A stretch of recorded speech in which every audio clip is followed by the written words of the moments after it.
तो आज हमारे सामने अमन सिन्हा के पहले उपन्यास पिपासा प्रेम की अमिट प्यास पर लिखी गई एक बहुत ही दिलचस्प समीक्षा है। हाँ, पिपासा नाम ही काफी आकर्षक है। बिल्कुल, ये किताब जैसा नाम से ही जाहिर है प्रेम की एक कभी न बुझने वाली प्यास के बारे में है, और ये समीक्षा हमें बताती है कि क्यों ये पाठकों के दिलों को इतनी गहराई से छू रही है।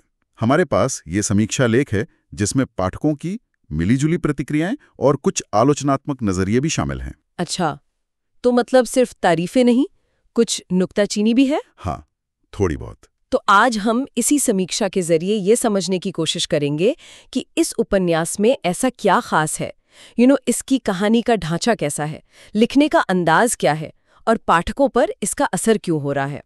खास तौर पर ये समीक्षा कैसे दिखाती है कि ये उपन्यास जिंदगी के अलग अलग पड़ावों पर प्यार की इस प्यास को कैसे पकड़ता है। दिलचस्प। ठीक है, तो बात शुरू करते हैं इस उपन्यास के नाम से ही, पिपासा यानी प्यास। समीक्षा का एक केंद्रीय बिंदु यही है कि ये उपन्यास एक ऐसी प्यास की कहानी है जिसे शायद सिर्फ प्यार ही बुझा सकता है। लेकिन मजे की बात यह है, जैसा ये समीक्षा इशारा करती है, कि प्यार शायद इस प्यास को बुझाने के बजाय और गहरा कर देता है ना दिलचस्प? ये थोड़ा विरोधाभासी लगता है। बिल्कुल। और इस समीक्षा में जो पहली बात ध्यान खींचती है वो है उपन्यास की बनावट, उसकी संरचना। हाँ, उसे काफी अनूठा बताया गया है। जी, लगता है कि कहानी सीधी रेखा में नहीं चलती, बल्कि 3 अलग-अलग उम्रों में फैली 3 प्रेम कहानियों को एक तरह के गोल चक्कर या वृत्तात्मक ढंग से पेश करती है। अच्छा, मतलब एक साइकिल की तरह, बचपन, फिर जवानी, फिर परिपक्वता। हाँ, बचपन की मासूमियत, जवानी की बेचैनी और फिर उम्र के साथ आने वाला ठहराव और उसकी कसक। समीक्षक मानते हैं कि ये ढांचा दिखाता है कि प्यार की ज़रूरत या ये प्यास जिंदगी के हर मोड़ पर हमारे साथ रहती है, बस बस उसका रूप बदलता जाता है। बिल्कुल। और ये वृत्तात्मक या सर्कुलर वाली बात काफी अहम है। समीक्षा इसे सिर्फ कहानी कहने का एक तरीका नहीं मानती। तो फिर क्या मानती है? इसके जरिए शायद लेखक ये दिखाने की कोशिश कर रहे हैं कि प्रेम का अनुभव कितना सार्वभौमिक है, यूनिवर्सल है। हम सब जिंदगी के इन पड़ावों से गुजरते हैं। समीक्षा में ये भी कहा गया है कि ये संरचना पाठक को जैसे अपने अंदर झांकने का मौका देती है, अपनी यादों, अपने एहसासों से जुड़ने का। ये सिर्फ किरदारों की कहानी नहीं रह जाती, बल्कि कहीं ना कहीं पाठक की अपनी कहानी का हिस्सा बन जाती है। क्या आपको नहीं लगता कि ये तरीका कहानी को ज्यादा असरदार बना देता होगा? बिल्कुल सही कहा। ये पाठक को सीधे कहानी से जोड़ देता है। अच्छा, तो पहली कहानी बचपन की है। जी।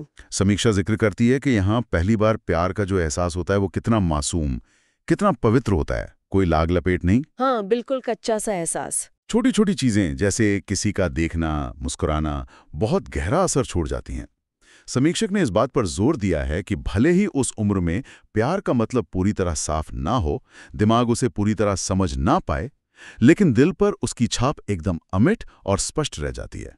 अमिट और स्पष्ट, सुंदर शब्द है। समीक्षा ये भी बताती है कि लेखक ने इस दौर की भाषा और भावनाओं को बड़ी सादगी से पकड़ा है। और ये सादगी ही शायद इसकी खूबी है।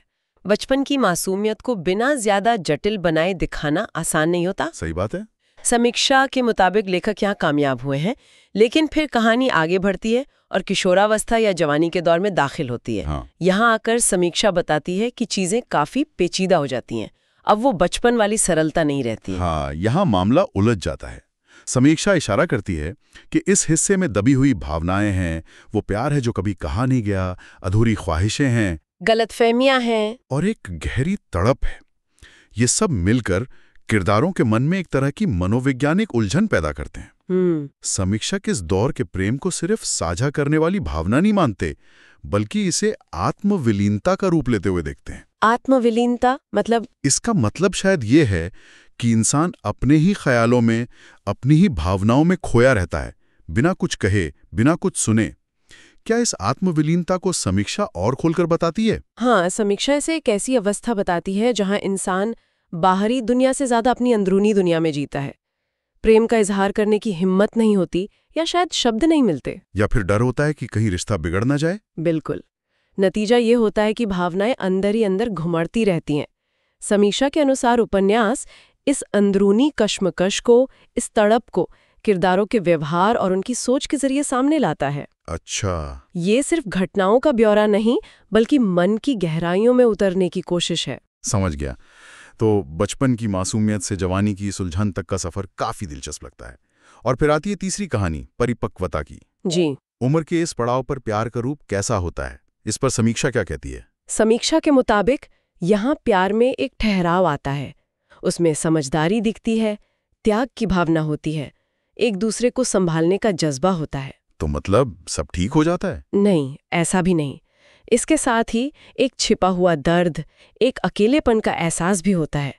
समीक्षक कहते हैं कि इस उम्र में प्यास कम नहीं होती, बल्कि शायद और बढ़ जाती है। और बढ़ जाती है? हाँ, लेकिन अब ये प्यास सिर्फ पाने की नहीं होती। समीक्षा कहती है यह प्यास समझने की, अपनाने की और कभी-कभी चुपचाप सह जाने की होती है। वाह, ये प्यास समझने की, अपनाने की, सहन करने की होती है। ये बात समीक्षा ने बहुत खूबसूरती से कही है। जी, ये एक शांत, गहरी नदी की तरह है, जिसमें भावनाएं अब भी बह रही हैं, पर सतह पर ज्यादा हलचल नहीं दिखती। और यहीं पर प्यास का जो मूल विचार है, वो और उभर कर आता है। ये सिर्फ एक इच्छा नहीं, बल्कि एक लगातार बनी रहने वाली जरूरत है, एक लॉन्गिंग है, जो वक्त के साथ अपना रंग रूप बदलती है। बिल्कुल। और यहीं पर समीक्षा एक बुनियादी सवाल उठाती है, जो शायद उपन्यास का भी केंद्रीय प्रश्न है। क्या प्यार की ये प्यास कभी सच में बुझती है, या ये हमारे साथ हमेशा रहती है, बस वक्त के साथ गहरी होती जाती है?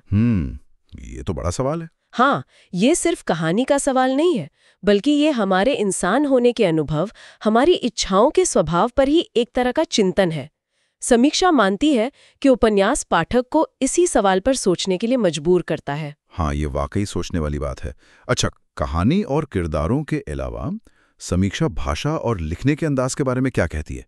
क्या उसमें कुछ खास है? कहती है, यानी जिंदगी या प्यार से जुड़े कुछ बुनियादी गहरे सच बहुत ही सरल, आम बोलचाल की भाषा में पिरोया है। अच्छा, ये कैसे किया है? यही तो कमाल है। ये संतुलन बनाना आसान नहीं होता, कि बात गहरी भी हो और भाषा बोझिल ना लगे। समीक्षा कहती है कि लेखक इसमें कामयाब रहे हैं। अमल सिद्धांत को सरल भाषा में कहना, ये तो वाकई कमाल की बात है। अक्सर गहरे विचार भारी भरकम शब्दों में खो जाते हैं। सही कहा। और शैली के बारे में कुछ और? हाँ, समीक्षा में ये भी बताया गया है कि लेखक ने अलग-अलग उम्र के किरदारों की मन की स्थिति, उनकी भावनाओं के उतार चढ़ाव को बड़ी सहजता से पकड़ा है।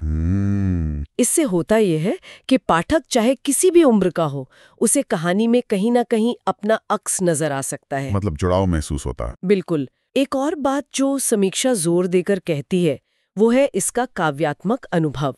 पाठक को पढ़ते हुए ऐसा महसूस होता है जैसे कोई बेहद करीब से कविता सुनाई दे रही हो। वाह, जैसे कोई बेहद करीब से कविता सुनाई दे रही हो। ये तो सुनने में बहुत अच्छा लग रहा है। हाँ, मतलब भाषा में एक लय है, एक संगीत है जो सीधे दिल पर असर करता है। जाहिर है इसका पाठकों पर भावनात्मक असर भी गहरा पड़ता होगा। निश्चित रूप से। और भावनात्मक प्रभाव पर समीक्षा काफी जोर देती है।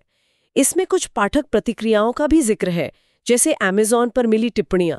किसी ने लिखा दिलचस्प किताब, तो किसी ने कहा एक सुंदर तरीके से लिखी गई दिव्य अनुभूति। अच्छा, दिव्य अनुभूति मतलब लोगों को काफी पसंद आ रही है। हाँ, ये प्रतिक्रियाएं दिखाती हैं कि ये किताब लोगों के लिए सिर्फ एक कहानी नहीं, बल्कि एक भावनात्मक यात्रा बन गई है। और समीक्षा के मुताबिक इस गहरे भावनात्मक जुड़ाव की वजह क्या है? क्या कहती है समीक्षा? समीक्षा मानती है कि इसकी सबसे बड़ी वजह लेखक की ईमानदारी है। पाठक को ऐसा महसूस होता है कि लेखक सिर्फ कहानी नहीं सुना रहा, बल्कि अपने अनुभव, अपनी आत्मा के हिस्से बहुत ईमानदारी से साझा कर रहा है। ईमानदारी। और यही ईमानदारी है जो पाठक की आत्मा को छू जाती है। समीक्षा इस बात को रेखांकित करती है कि किताब का असली सार शायद इसी एहसास में छुपा है कि दिल में तड़प नई उम्मीद जगाती है, अमिट प्यास का एहसास। दिल में तड़प नई उम्मीद जगाती है, ये भी काफी गहरा है। हाँ, ये प्यास दुखद जरूर है, पर शायद यही हमें जिंदा होने का एहसास भी कराती है। तो कुल मिलाकर इस समीक्षा के नजरिए से देखें तो ये उपन्यास भावनात्मक स्तर पर बहुत सफल रहा है। लेकिन क्या समीक्षा में इसकी कुछ आलोचना या कमियों का भी जिक्र है? आजकल हर चीज के पक्ष विपक्ष दोनों देखे जाते हैं। हाँ, समीक्षा इस पहलू पर भी बात करती है। वो मानती है कि जहां पाठकों की ज्यादातर प्रतिक्रियाएं बहुत सकारात्मक हैं, वहीं इंटरनेट पर या साहित्यिक जगत में इस उपन्यास की गहरी आलोचनात्मक समीक्षाएं अभी ज्यादा देखने को नहीं मिलती। अच्छा, मतलब कैसी समीक्षा है? मतलब ऐसी समीक्षाएं जो किरदारों के मनोवैज्ञानिक विकास की परतें खोलें या कहानी के सामाजिक सांस्कृतिक संदर्भ का गहराई से विश्लेषण करें, वो अभी कम है। अच्छा, तो मतलब तारीफें ज्यादा हैं पर गहरा अकादमिक या साहित्यिक विश्लेषण अभी उतना नहीं हुआ है। हाँ, कुछ ऐसा ही समीक्षा का इशारा है। इसमें एक और हिंदी उपन्यास इश्क फरेब का उदाहरण भी दिया गया है, जिसकी आलोचना इस बात पर हुई थी कि उसमें अंग्रेजी के वाक्य बेवजह इस्तेमाल किए गए थे। ओके। लेकिन समीक्षा कहती है कि पिपासा में इस तरह की शैली से जुड़ी दिक्कतें या तो हैं ही नहीं या फिर अभी तक खुलकर सामने नहीं आई हैं। तो नतीजा ये निकलता है कि भले ही विशुद्ध साहित्यिक आलोचना अभी कम हो, लेकिन आम पाठकों के बीच ये किताब अपनी जगह बना चुकी है और काफी पसंद की जा रही है। जी बिल्कुल। ये दिलचस्प संतुलन है, पाठकों में लोकप्रिय पर आलोचकों की नजर अभी शायद पूरी तरह इस पर पड़ी नहीं है। तो अगर हम इस पूरी समीक्षा का सार निकालें तो ये उपन्यास को किस तरह देखती है, एक निचोड़ क्या है? कुल मिलाकर ये समीक्षा पिपासा को सिर्फ एक किताब की तरह नहीं देखती है, ये इसे एक अनुभव, एक आईना मानती है जिसमें पाठक अपनी जिंदगी के अलग अलग पड़ावों के प्रेम को देख सकता है। अनुभव और आईना।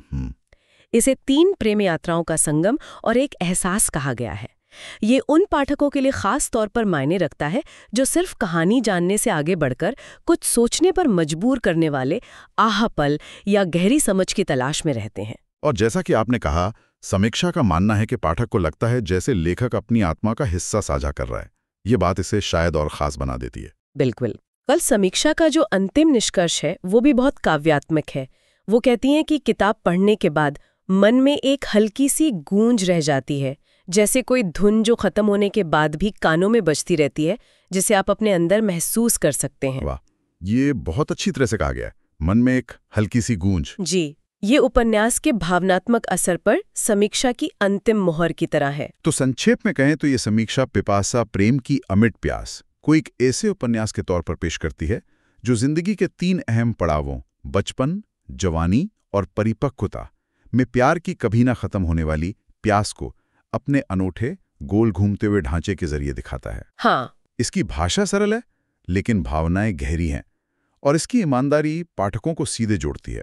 यही वजह है कि समीक्षा के मुताबिक इसे इतनी मजबूत पाठक स्वीकृति मिली है, भले ही विस्तृत आलोचना अभी उतनी ना हुई हो। बिल्कुल सही सारांश है। और अंत में एक सवाल जो समीक्षा खुद पाठक के मन में छोड़ जाती है और जिस पर हमने भी बात की। हाँ, वो प्यास वाला सवाल। हाँ, कि क्या प्यार की ये प्यास कभी बुझती है या ये सिर्फ वक्त के साथ और गहरी होती जाती है? शायद असली मुद्दा प्यास बुझाने का है ही नहीं, शायद ये समझने का है कि ये प्यास, ये निरंतर तड़प हमारे अंदर हमेशा मौजूद रहती है और ये हमें इंसान होने के बारे में क्या सिखाती है। ये सोचने वाली बात है। हाँ, ये सवाल पाठक अपने साथ लेके जाता है और शायद यही इस उपन्यास की या कम से कम इस समीक्षा की सबसे बड़ी देन है। इस पर यकीनन सोचा जा सकता है।